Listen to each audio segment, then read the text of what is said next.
નમસ્કાર મિત્રો, શ્રી સારસ્વત વિદ્યાલય રાતાવાપી આપ સૌનું હાર્દિક સ્વાગત કરે છે. મિત્રો, હું વિશેષ ગોસ્વામી આજે ધોરણ 11 જીવ વિજ્ઞાનની અંદર પ્રકરણ નંબર 8 કોષ જીવનનો એકમ એના વિશે ચર્ચા કરીશ. તો મિત્રો, આપણે લાસ્ટ ટાઈમ આદિકોષ કેન્દ્રી કોષ વિશે ચર્ચા કરી હતી. શેના વિશે? આદિકોષ કેન્દ્રી કોષ વિશે. આદિકોષ કેન્દ્રી કોષની અંદર આપણે એવી ચર્ચા કરી કે તેની અંદર એક પણ પટલમય અંગિકાઓ ગેરહાજર હોય છે. પટલમય અંગિકા, પટલ ધરાવતી અંગિકાઓ. તો ઉદાહરણ તરીકે 9મા ધોરણની અંદર તમે ભણેલા છો અંગિકાઓ વિશે. એટલે ઉદાહરણ તરીકે આપણે ગોલ્ગીકાય, અંતઃકોષ રસજાળ, કણાભસૂત્ર, હરિતકણ, આ બધા અંગિકાઓ લઈ શકીએ કે જે બેક્ટેરિયામાં ગેરહાજર છે. આપણે ભણી ગયા. એની અંદર એવી પણ ચર્ચા કરી કે એની અંદર પટલ વિહીન અંગિકા છે. કઈ? રિબોઝોમ. તો આજે આપણે એના વિશે ચર્ચા કરીશું. રિબોઝોમ. રિબોઝોમ શેના બનેલા છે? તો એ આરએનએ અને પ્રોટીનના બનેલા. શેના બનેલા? આરએનએ અને પ્રોટીન.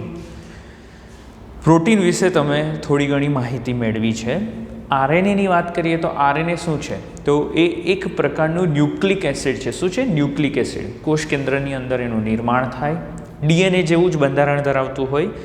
અને આરએનએનું પૂર્ણ નામ છે રાઇબોન્યુક્લિક એસિડ. શું છે? રાઇબોન્યુક્લિક એસિડ. 3 પ્રકારના છે, જેમાંથી આની અંદર જે આરએનએ હોય એ આરઆરએનએ એટલે કે રિબોઝોમલ આરએનએ તરીકે ઓળખાય. આરએનએ શું છે? સવિસ્તર 12મા ધોરણની અંદર આપણે અભ્યાસ કરીશું.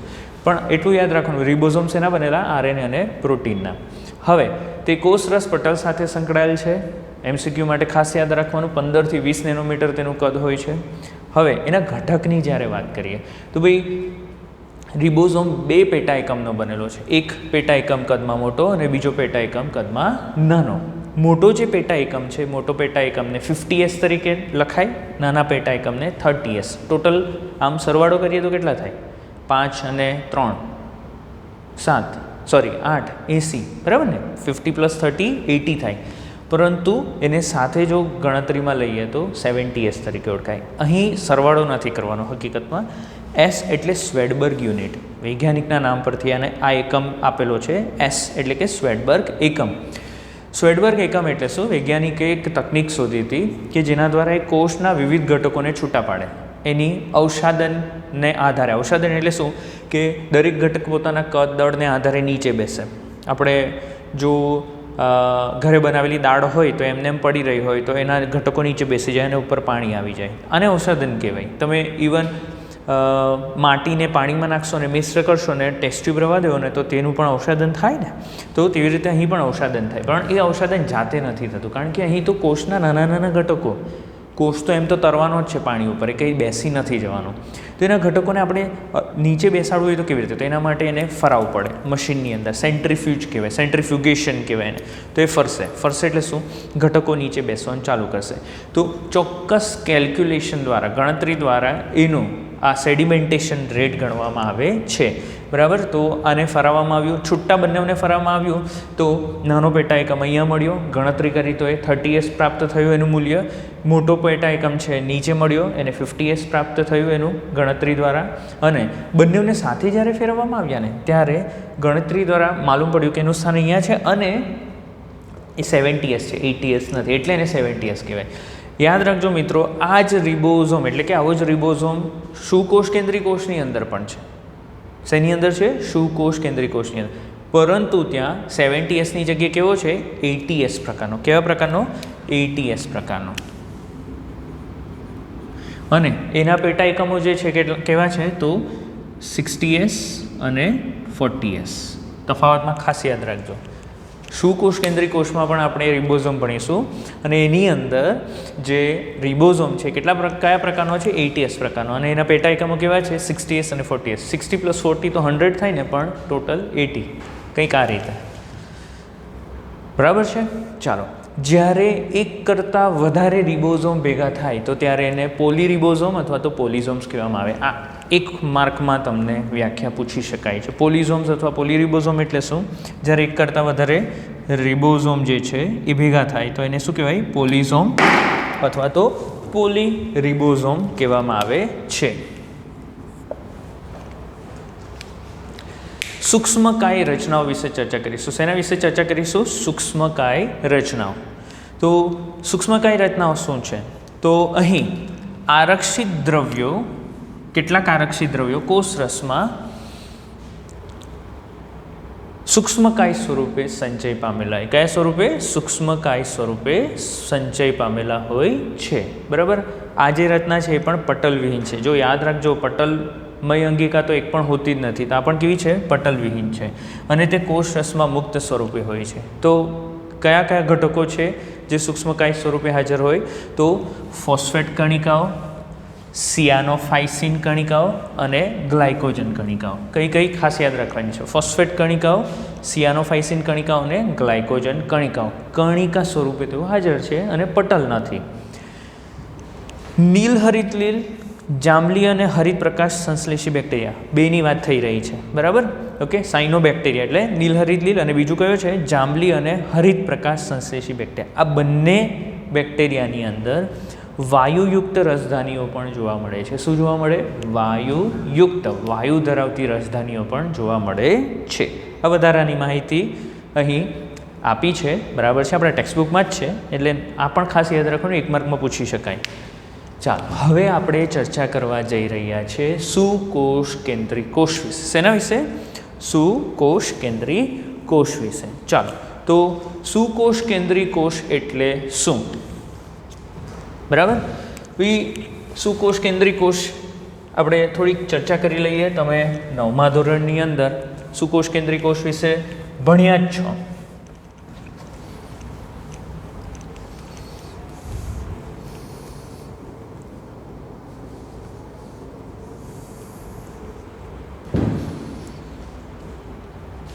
તો મિત્રો, સુકોષ કેન્દ્રી કોષની વાત કરીએ તો સુકોષ કેન્દ્રી કોષ એટલે શું? ભાઈ એની અંદર કોષ કેન્દ્ર સુવિકસિત છે. ચાલો, સુકોષ કેન્દ્રી કોષ શેની અંદર ભણ્યા? તો ભાઈ પ્રોટિસ્ટામાં પણ આવશે, મોનેરામાં નહીં આવે, પ્રોટિસ્ટામાં પણ આવે, ત્યાર પછી ફૂગ સૃષ્ટિમાં પણ આવે, વનસ્પતિ સૃષ્ટિમાં પણ આવે અને પ્રાણી સૃષ્ટિમાં પણ આવશે. કઈ કઈ સૃષ્ટિ? ફૂગ સૃષ્ટિ, પ્રાણી સૃષ્ટિ, વનસ્પતિ સૃષ્ટિ અને પ્રોટિસ્ટા. આની અંદર સુકોષ કેન્દ્રી કોષ આવશે. સુકોષ કેન્દ્રી કોષની અંદર કોષ કેન્દ્ર સુવિકસિત છે. એટલે કોષ કેન્દ્ર જે છે, કોષ કેન્દ્ર, ભાઈ આ કોષ છે, તો આ જે કોષ છે એ કોષની અંદર જે કોષ કેન્દ્ર છે સુવિકસિત છે અને કોષ કેન્દ્ર પટલ ધરાવે છે. એની અંદર જે જનીન દ્રવ્ય છે, જનીન દ્રવ્ય કયા સ્વરૂપે હાજર હોય? રંગસૂત્રો સ્વરૂપે. કયા સ્વરૂપે હાજર હોય? રંગસૂત્ર સ્વરૂપે હાજર હોય છે. એટલે કે ડીએનએ જે છે એ રંગસૂત્ર સ્વરૂપે હાજર હોય છે. સુકોષ કેન્દ્રી કોષની વાત કરીએ તો સુકોષ કેન્દ્રી કોષની અંદર વિવિધ અંગિકાઓ આવેલી હોય છે. પટલવિહીન અંગિકા પણ છે અને પટલમય અંગિકા પણ આવેલી હોય છે. કઈ કઈ? પટલવિહીન અંગિકાઓ પણ છે અને પટલમય અંગિકાઓ પણ હાજર હોય છે. પટલમય અંગિકાઓ એટલે કે હરિતકણ, કણાભસૂત્ર, ગોલ્ગી કાય, ત્યાર પછી અંતઃકોષરસ જાળ, એ તારાકાય, એવા ઘણી બધી રચનાઓ જોવા મળે. સુકોષ કેન્દ્રી કોષની વાત કરીએ ત્યારે તફાવત સ્વરૂપે બે કોષને ખાસ ધ્યાનમાં લેવામાં આવે છે. એક પ્રાણી કોષ અને બીજું વનસ્પતિ કોષ. મિત્રો, પ્રાણી કોષ અને વનસ્પતિ કોષની આપણા ટેક્સ્ટબુકની અંદર નામ નિર્દેશનયુક્ત આકૃતિ આપી છે, તો મહેરબાની કરીને ધ્યાનથી એનો અભ્યાસ કરજો. એક્ઝામની અંદર આકૃતિ પૂછી શકાય છે. બરાબર. 2 માર્કમાં અથવા 3 માર્કમાં આકૃતિ દોરો, પ્રાણી કોષ અથવા વનસ્પતિ કોષ, તો એનો ખાસ અવલોકન કરવાનો, અભ્યાસ કરવાનો છે અને મોઢે કરવાનો છે, પ્રેક્ટિસ પણ કરવાની છે. નામ નિર્દેશન ખાસ હોવા જ જોઈએ. હવે વનસ્પતિ કોષ અને પ્રાણી કોષનો તફાવત જોઈએ તો વનસ્પતિ કોષ છે એમાં શું હોય? તો સૌથી બહાર કોષ દિવાલ આવેલી હોય. પ્રાણી કોષમાં કોષ દિવાલ આવેલી હોતી નથી. વનસ્પતિ કોષની અંદર વાત કરીએ તો વનસ્પતિ કોષમાં કોષ દિવાલ, એની સાથે સાથે અંદર હરિતકણ પણ આવેલા હોય છે. બરાબર છે. અને મોટી રસધાની હોય. બરાબર. જ્યારે પ્રાણી કોષની અંદર નથી કોષ દિવાલ કે નથી હરિતકણ કે નથી મોટી રસધાનીઓ. એની અંદર જો રસધાની આવેલી પણ હોય તો એ નાની નાની આવેલી હોય. આ મુખ્ય તફાવત છે. એ સિવાય બહુ બધા તફાવત બી તમને જોવા મળશે. પ્રાણી કોષની અંદર તારાકાય જેવી રચનાઓ જોવા મળે, વનસ્પતિ કોષમાં તારાકાય જેવી રચના જોવા મળતી નથી. તો આ મુખ્ય તફાવતો છે. એ સિવાય પણ તમને ઘણા બધા તફાવતો એની અંદર મળી જશે. તો સૌથી પહેલાં આપણે ચર્ચા કરીશું કોષરસ સ્તરની. બરાબર. સુકોષ કેન્દ્રી કોષની અંદર સૌથી પહેલાં આપણે ચર્ચા કરીશું કોષ રસ સ્તર. ચાલો, એક આકૃતિ આપી છે અહીંયા.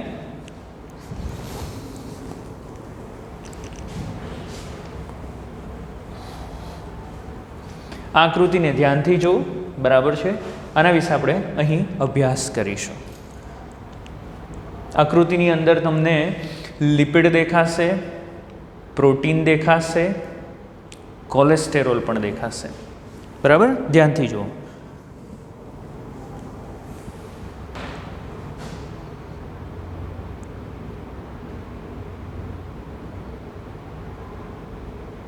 ઓકે, ચાલો તો એનો અભ્યાસ કરીએ આપણે.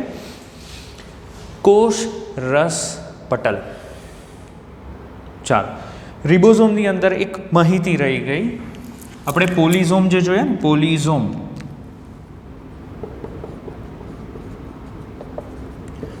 એની વ્યાખ્યામાં થોડુંક જે ભૂલ થઈ છે સુધારી લઈએ કે એક એમઆરએનએ સાથે એક કરતાં વધારે રિબોઝોમ જોડાય તો એને પોલિઝોમ કહેવાય. બરાબર, વ્યાખ્યામાં થોડો સુધારો કરી દીધો છે. એક એમઆરએનએ સાથે એક કરતાં વધારે રિબોઝોમ જોડાય ત્યારે એને પોલિઝોમ અથવા પોલીરિબોઝોમ કહેવાય. બરાબર, ઘણા બધા રિબોઝોમ, ખાલી એટલું નહીં, એમઆરએનએ પણ લખવું પડે. રિબોઝોમનું કાર્ય શું છે એના વિશે આપણે ચર્ચા નહીં કરી. તો રિબોઝોમનું કાર્ય છે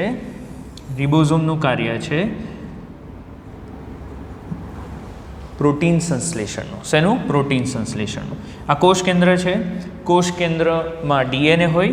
સૌપ્રથમ ડીએનએ જે છે, ડીએનએમાંથી આરએનએ બનશે. આ આરએનએ, જેને એમઆરએનએ કહેવાય, આ એમઆરએનએ બહાર આવશે અને રિબોઝોમ ઉપર ગોઠવાઈ જશે.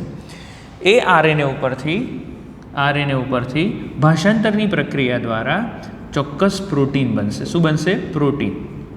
બરાબર, તો પ્રોટીન બનવાની પ્રક્રિયામાં કોણ મદદ કરે? રિબોઝોમ. પછી આદિકોષ કેન્દ્રીય કોષ હોય કે સુકોષ કેન્દ્રીય કોષ હોય, બંનેમાં રિબોઝોમનું મુખ્ય કાર્ય શું છે? તો પ્રોટીનનું સંશ્લેષણ કરવાનું. શું છે? પ્રોટીનનું સંશ્લેષણ. આ માહિતી રહી ગઈ હતી, આપણે ચોખવટ કરી દીધી છે અહીંયા. ચાલો, તો સુકોષ કેન્દ્રીય કોષમાં કોષ રસ પટલ વિશે ચર્ચા કરીએ તો 1950માં સૌથી પહેલાં તો આપણે ઇતિહાસ જોઈ લીધો. બરાબર છે ને? રોબર્ટ હુકે શું કર્યું, રોબર્ટ બ્રાઉને શું કર્યું, બરાબર, કે ભાઈ કોષ કોણે શોધ્યો, કોષ કેન્દ્ર કેવી રીતે શોધાયું, આ બધી આપણે ચર્ચા કરી. પરંતુ શરૂઆતમાં જે માઇક્રોસ્કોપનો ઉપયોગ થતો હતો એ માઇક્રોસ્કોપ સરળ પ્રકારના હતા.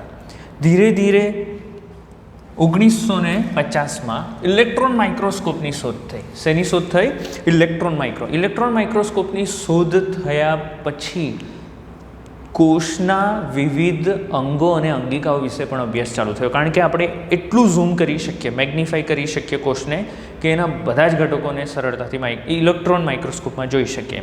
તો ત્યાર પછી ઇલેક્ટ્રોન માઇક્રોસ્કોપની શોધ પછી સૌ પ્રથમ મનુષ્યના આરબીસી, ખાસ યાદ રાખવાનું હોય, એ નીટ માટે પણ પૂછી શકાય. શેના? તો મનુષ્યના આરબીસીના કોષરસ પટલની રાસાયણિક રચનાનો અભ્યાસ થયો અને એના પરથી કોષરસ પટલ કેવું છે તે શોધાયું. કોષરસ પટલ એટલે શું? કોષ રસને ઘેરતું જે પટલ હોય એને કોષરસ પટલ કહેવાય. કોષ રસને ઘેરતું પટલ એને શું કહેવાય? કોષરસ પટલ અથવા કોષરસ સ્તર. હવે આને ઝૂમ કરીએ. ચાલો, તો આને ઝૂમ કરીએ તો એ કેવી રીતના ધરાવે તેના વિશે ચર્ચા કરીએ.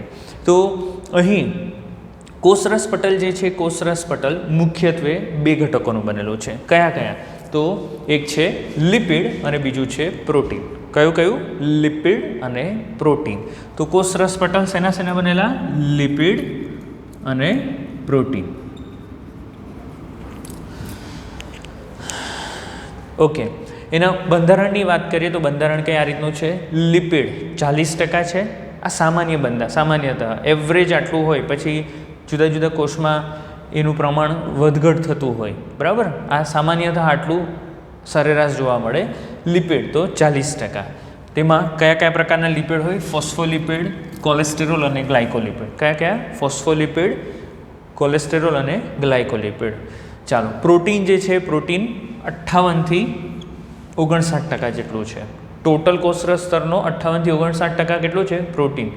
મિત્રો, એટલે જ આપણા માટે પ્રોટીન અને લિપિડ ખાવું પડે ને, કારણ કે કોષ બનવા માટે કોષરસ સ્તર બનવું પડે અને કોષરસ સ્તર માટે આ બધા ઘટકો જોઈએ આપણને. તેમાં આર્જિનિન અને લાઇસિન એમિનો એસિડ ભરપૂર હોય છે. મિત્રો, આપણે ભણીશું ટૂંક સમયમાં 9મા ચેપ્ટરની અંદર કે પ્રોટીન જે છે ને, પ્રોટીન શેના બનેલા હોય? તો અમાઇનો એસિડથી બનેલા. અમાઇનો એસિડની લાંબી શૃંખલાથી પ્રોટીન બને. તો એમાંથી કયા અમાઇનો એસિડ? આર્જિનિન અને લાઇસિન. આ આપણા ટેક્સ્ટબુકમાં નથી આપ્યું, વધારેની માહિતી છે, નોંધ કરી રાખજો. કાર્બોદિત જે છે 1 થી 2% જેટલું છે. કેટલું? 1 થી 2% જેટલું. ઠીક, ચાલો. તો અગર આપણે વાત કરીએ મનુષ્યના આરબીસીના પટલની, કે જેનો અભ્યાસ કરેલો હતો, એની અંદર પ્રોટીન કેટલું પ્રાપ્ત થયું? 52%. અને લિપિડ કેટલું પ્રાપ્ત થયું? 40%. તો લિપિડ તો 40% છે, પ્રોટીન થોડું ઓછું પ્રાપ્ત થયું. કેટલું? 52%. બરાબર. જુદા જુદા કોષમાં એનું પ્રમાણ વધઘટ થતું હોય છે. હવે સૌપ્રથમ લિપિડની વાત કરીએ ને, તો લિપિડ જે છે, લિપિડ કઈ રીતની રચના ધરાવે? તો લિપિડ જે છે એ કંઈક આ રીતનું હોય. ચાલો, તો લિપિડનો જે આ ભાગ છે એને શીર્ષ કહેવામાં આવે. શું કહેવામાં આવે? શીર્ષ. બરાબર છે. અને લિપિડનો આ જે શીર્ષ ભાગ છે એ કેવો છે? તો શીર્ષ ભાગ ધ્રુવીય છે. કેવો છે? ધ્રુવીય. ધ્રુવીય એટલે શું? અહીંયા લખ્યું છે શીર્ષ ભાગ ધ્રુવીય છે, એટલે કે એની પાસે વીજભાર છે. અને કેવો છે? જલાનુરાગી. ખાસ યાદ રાખજો, કેવો છે? જલાનુરાગી.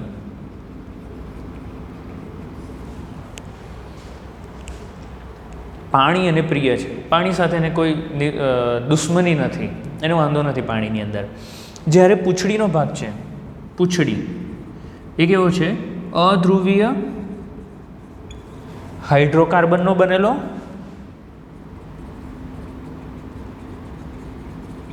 અને જલ વિતરાગી છે. વીજભાર વિહીન અને જલ વિતરાગી, એટલે એને પાણીથી તકલીફ છે. બરાબર છે. પાણીની સાથે ન રહી શકે ક્યારે પણ. હવે તમારે ખાસ યાદ રાખવાનું છે, આ જે કોષ હોય ને, એ કોષમાં અંદર તો કોષરસ છે એટલે પાણી જ હોય, અને બહાર પણ આંતરકોષીય અવકાશમાં પ્રવાહી આવેલું હોય એટલે ત્યાં બી પાણી છે. તો કોષની બહાર બી પાણી અને કોષની અંદર બી પાણી. તો કોષરસ સ્તર જે છે, જે કોષને બહારના આવરણથી અલગ રાખે કોષને. બરાબર. તો અહીં પાણીથી કેવી રીતે બચી શકાય? પૂંછડીનો ભાગ. તો બીજી એક વસ્તુ કે લિપિડ જે છે, લિપિડ દ્વિસ્તર સ્વરૂપે હાજર હોય. કેવા સ્વરૂપે? દ્વિસ્તર સ્વરૂપે. તો આપણે પૂંછડીને પાણીથી બચાવવો હોય તો કેવી રીતે એને ગોઠવવું? ચાલો, તો ગોઠવીએ આપણે. 3 પ્રકારની ગોઠવણી અહીંયા દર્શાવું છું. એક દ્વિસ્તર છે એટલે 2 સ્તર લેવા પડશે. એક ગોઠવણીમાં આ રીતે કરીએ, પૂંછડી શીર્ષ ભાગ અંદર લઈ લઈએ અને પૂંછડીનો ભાગ આ રીતે બહારની તરફ. બરાબર. એટલે આને ઝૂમ કરીને આ જે છે એને આપણે ઝૂમ કરેલું છે, આ રીતનું દેખાય. બીજું,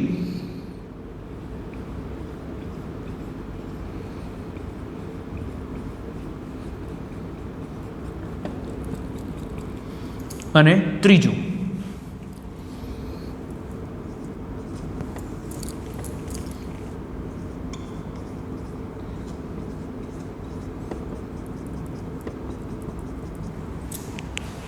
ચાલો આની વાત કરીએ તો અહીં આ કોષરસ સ્તર એટલે કોષરસ સ્તર છે. તો પહેલી ગોઠવણીમાં તમે જોઈ શકો છો પૂંછડી બહાર, અંદરની તરફ ખુલ્લી, બહાર બી પાણી અંદર બી પાણી. આ રીતની ગોઠવણી શક્ય નથી. બીજી ગોઠવણી જુઓ. ચાલો, આ પૂંછડી તો પાણીથી બચી ગઈ, બહારના પાણીથી બચી ગઈ. આ પૂંછડી અંદરના પાણીના સંપર્કમાં આવી ગઈ એટલે આપણને નહીં ચાલે. અહીં જુઓ તમે, શીર્ષ, બંને શીર્ષ બહારની તરફ એ કેવા છે? ધ્રુવીય છે અને જલાનુરાગી, એટલે પાણીના સંપર્કમાં છે, કોઈ વાંધો નથી. બંને તરફથી પૂંછડીઓ અંદરની તરફ લઈ લેવામાં આવી એટલે એ રક્ષાયેલા છે. એટલે તમે અહીં તમે જોઈ શકો છો કે લિપિડનું દ્વિસ્તર એવી રીતે ગોઠવાયેલું હોય કે જેમાં શીર્ષ ભાગ બહારની તરફ હોય. બરાબર છે. બહાર એટલે કે આ રીતે બહારની તરફ, આ બહારના વાતાવરણના સંપર્કમાં, અને આ અંદરના કોષરસના સંપર્કમાં. પાણી છે ત્યાં, વાંધો નથી. અને પૂંછડીનો ભાગ વચ્ચેની તરફ છે, જે જલવિતરાગી છે, હાઇડ્રોફોબિક છે. આ હાઇડ્રોફિલિક શીર્ષ અને હાઇડ્રોફોબિક પુચ્છ ભાગ. તો પૂંછડીનો ભાગ અંદર રક્ષાઈ ગયો એટલે આ રીતે. તો લિપિડ દ્વિસ્તરમાં ગોઠવાયેલું છે અને કંઈક આ રીતે છે.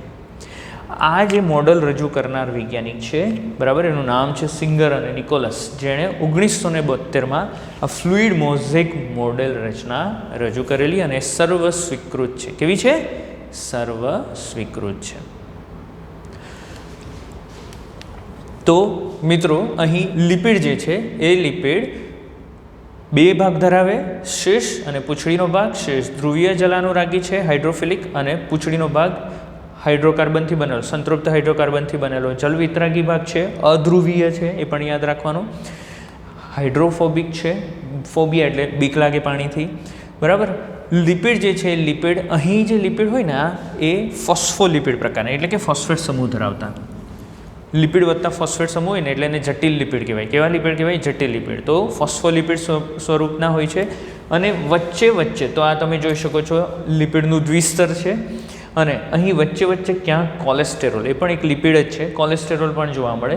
અને આ કોલેસ્ટેરોલ જે છે એ મજબૂતાઈ, દ્રઢ છે, બરાબર. સામાન્ય લિપિડ કરતાં વધુ દ્રઢ હોવાથી તે અહીં મજબૂતાઈ બક્ષે કોષરસ સ્તરને. તો અહીં ફોસ્ફોલિપિડ અને કોલેસ્ટેરોલ ધરાવે છે. પ્રોટીનની વાત કરીએ તો પ્રોટીન જે છે એ પ્રોટીન બે પ્રકારના છે અહીંયા, બરાબર. કયા પ્રકારના? તો પટલમાં રહેલ પ્રોટીનને તમે કેવી રીતે દૂર કરી શકો, અલગીકૃત કરી શકો, તેની ક્ષમતાને આધારે બે પ્રકારના કીધા છે. એક પરિઘીય પ્રોટીન અને બીજું છે અંતર્ગત પ્રોટીન.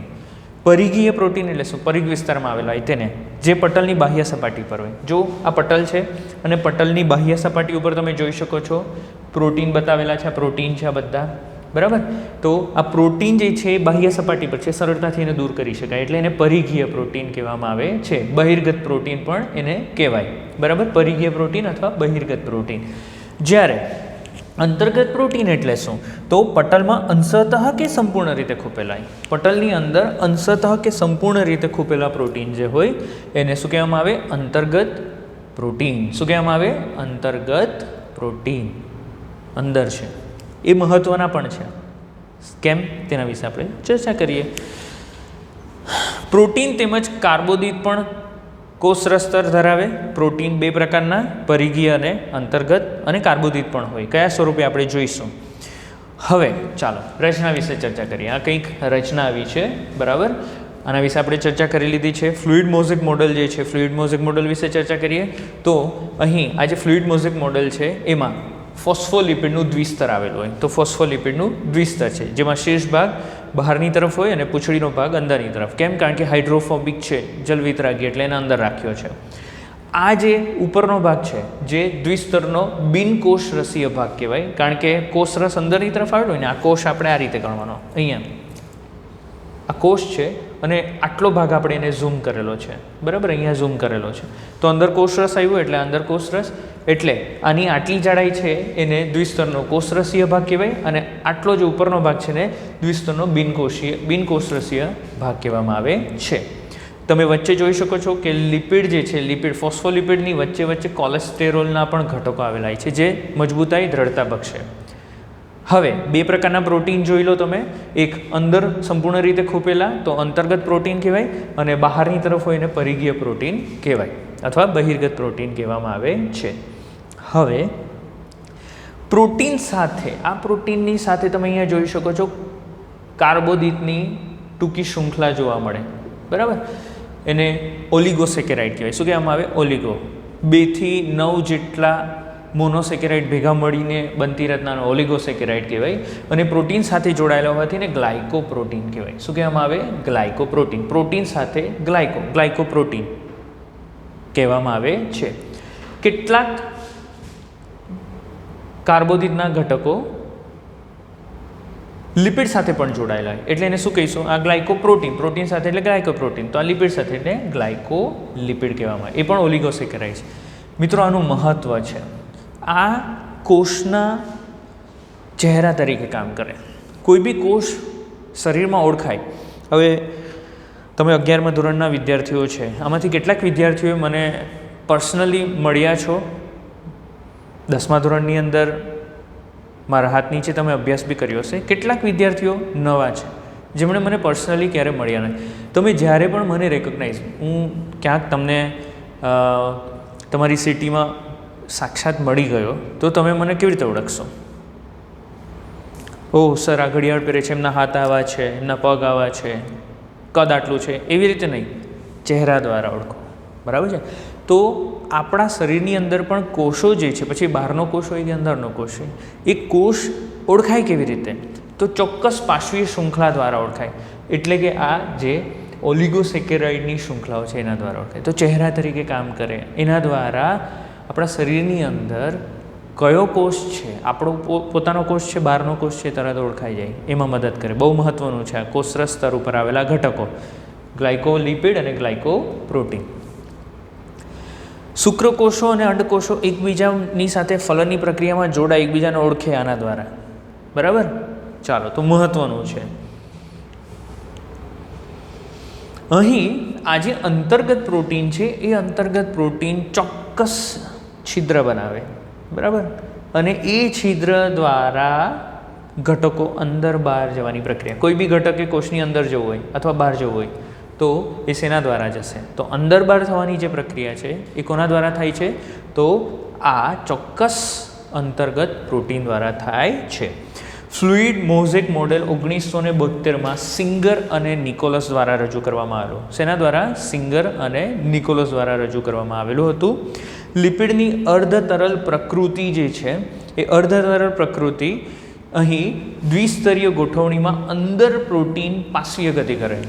લિપિડ જે છે એ કેવું છે? અર્ધતરલ છે, સેમી લિક્વિડ છે, અર્ધતરલ પ્રકૃતિ, ડાયનેમિક છે. તેના લીધે એના જે પ્રોટીન છે પ્રોટીન ચોક્કસ પાર્શ્વીય ગતિ કરી શકે. એટલે શું? ઉદાહરણ તરીકે સમજી લો કે ભાઈ આ પ્રોટીન છે, બહારથી ઘટક લેવાનો હોય ને તો એ ખુલશે, અણુને લેશે અને અંદર છોડી દેશે. તો આ રીતની ચોક્કસ ગતિ કરી શકે તેવા હોય છે. તરલ પ્રકૃતિ જે છે એ તરલ પ્રકૃતિ દ્વારા કોષ વૃદ્ધિ, આંતરકોષીય જોડાણ નિર્માણ. ભાઈ આ જે કોષરસ સ્તર છે, કોષરસ સ્તર કઈ પ્રક્રિયામાં ભાગ લે? તો કોષ વૃદ્ધિમાં, આંતરકોષીય જોડાણ નિર્માણમાં, સ્ત્રાવમાં અને અંતઃભક્ષણ તેમજ કોષ વિભાજન જેવી પ્રક્રિયામાં ભાગ ભજવે. અને તેમાં આ જે કોષરસ પટલ છે એની તરલ પ્રકૃતિ જે છે મહત્ત્વનો ભાગ ભજવે છે. આ જે પ્રોટીન પાર્શ્વીય ગતિ કરે એ કેમ? કારણ કે આ ક્ષમતા તરલતાને આધારે નક્કી કરાય છે. બરાબર, તો અહીં અર્ધતરલ હોવાથી એક નાનો ટોપિક હજુ ચર્ચા કરી લઈએ. તો કોષરસ સ્તર જે છે એ કેવું છે? તો પસંદગીમાન છે. કેવું છે? પસંદગીમાન. તો પસંદગીમાન એટલે શું? તો એ ઘટકોને અવર જવર કરવા દે, પરંતુ બધા જ ઘટકોને અવર જવર નહીં કરવા દેશે, અમુક જ ઘટકોની અવર જવર કરવા દેશે. ભાઈ મેં તમને અહીંયા કોષ બતાવ્યો, એ કોષ છે એની અંદર કોઈ ઘટક લેવાનો હોય કે બહાર કોઈ ઘટકને મોકલવાનો હોય તો એમાં કોષ દિવાલ એટલો મહત્ત્વનો ભાગ નહીં ભજવે. એમાં તો મોટા મોટા છિદ્રો એટલે કોઈ બી અંદર બહાર જઈ શકે. પરંતુ કોષરસ સ્તર છે એ ચોક્કસ ગેટ તરીકે કામ કરે અને અમુક જ ઘટકોને અંદર બહાર, અને તેમાં મદદ કોણ કરશે? ખાસ કરીને ટનલ પ્રોટીન, અંતર્ગત પ્રોટીન. તો અહીં આના દ્વારા વહન થતું હોવાથી વહન જે છે વહન મુખ્ય બે પ્રકારના, એક નિષ્ક્રિય વહન અને બીજું સક્રિય વહન.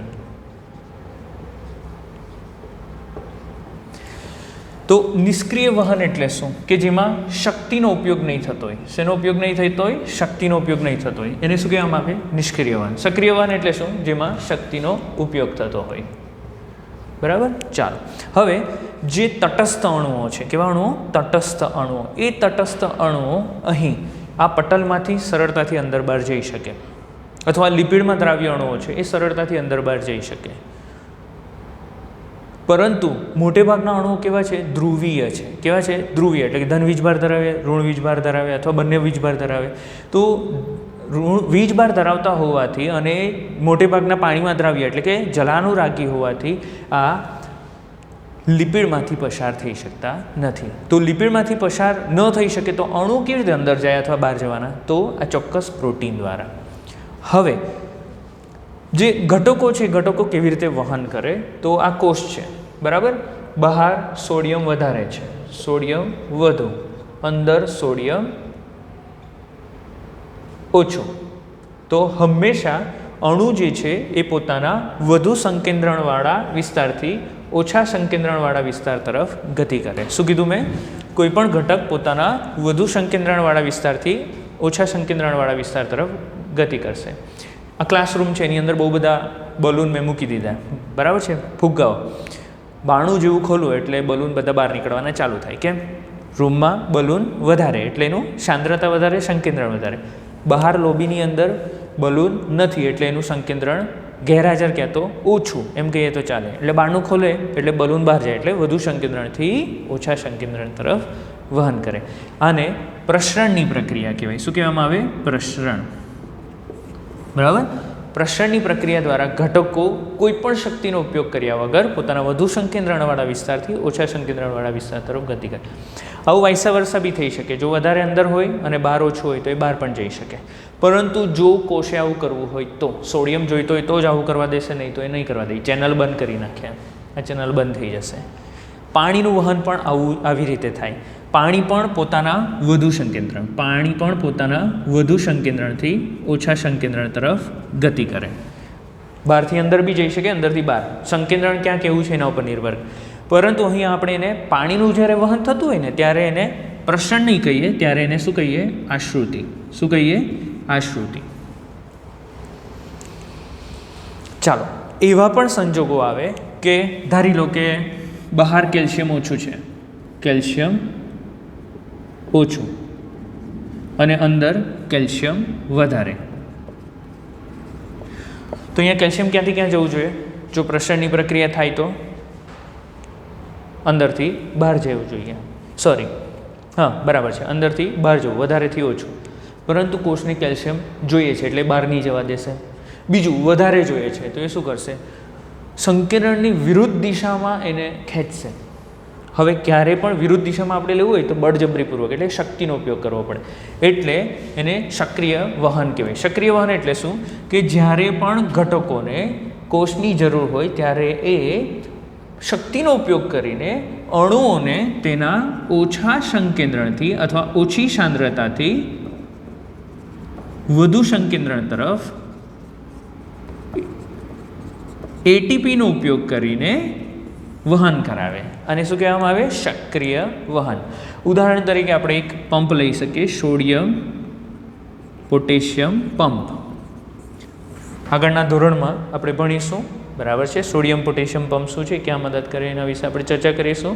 11મા ધોરણમાં પણ આવશે અમુક ટોપિકની અંદર. અને સોડિયમ પોટેશિયમ પંપ કહેવામાં આવે છે, જે વિરુદ્ધ દિશામાં પણ ઘટકોને ખેંચી લાવવામાં મદદ કરશે.